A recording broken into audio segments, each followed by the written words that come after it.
Kimbuga okwogera binasinzidde ku kitebe ky'eggombola y'e Rwamaggwa mu disitulikiti y'e Rakai ku mukolo gwateekeddwa ab'ekitongole kya Brick by Brick Uganda okusala entooto okuyamba abaana abakabasanyizibwa nga tebanneetuuka ssaako n'okuziyiza ebikolwa eby'obutabanguko mu maka okweyongera mu kitundu kino.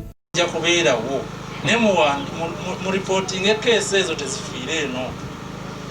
Keesi yonna ey'okukabasanya abaana defilement teggwera ku sitationi, teggwera ku ggombolola.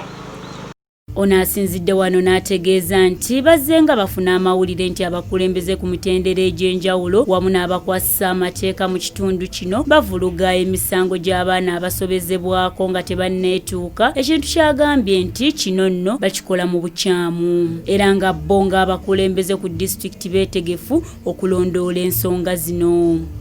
Tulina nno nga office nga district abasinga gye mutamanyi ne tugiyita District Action Center evunaanyizibwa butereevu ku nsonga z'obutabanguko n'okukabasanya abaana. Era tulina n'ennamba 116 sauti ya bwereere babukubi 116 minisitule ejja kukwata 24/7 ne bw'ozuuka ssaawa 9 ogw'ekyo n'okuba essimu eyo waliwo agikwata.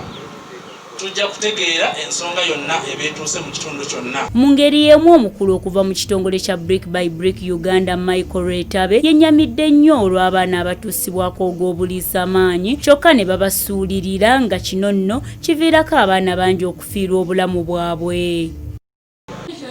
Ku myaka egyo egitannatuuka bw'akwatibwa oba n'ateekebwa mu kikola eky'omukwano n'afuna olubuto, emyaka egyo giba myaka gya kutumbuka mu bwongo nti akikoze aba akutokidde omwana ono okweyongerayo mu maaso n'okuba nti avaamu ekyo ekinaaganyibwa ki. Ono agasseeko nti bo ng'ekitongole bakola omulimu munene nnyo okulwanyisa obutabanguko mu maka wamu n'okubudaabuda abaana abakwatibwa ne basobezebwako nga tebanneetuuka. Tukwatagana n'ekitongole kya Uganda Police Force nga tuyise mu mitendera gya district community development office era tukozesa structures ezo oba emitendera egyo egyassibwawo gavumenti.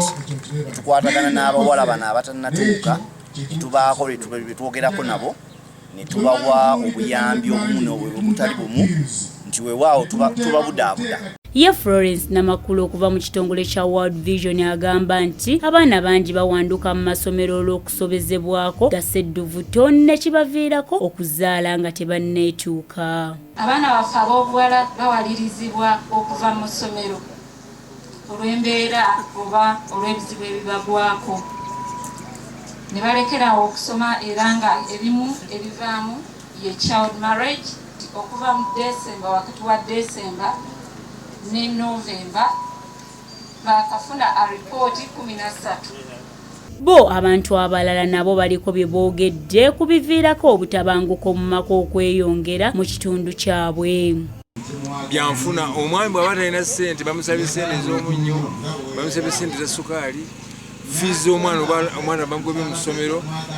Mu kifo ky'okusala amagezi naye mukyala we ne batuula ebintu ebyo babigonjoole batya ayomba buyombi. Okweraguza ebyekinnansi kubanga abantu abasinga babikozesa kufunamu bugagga.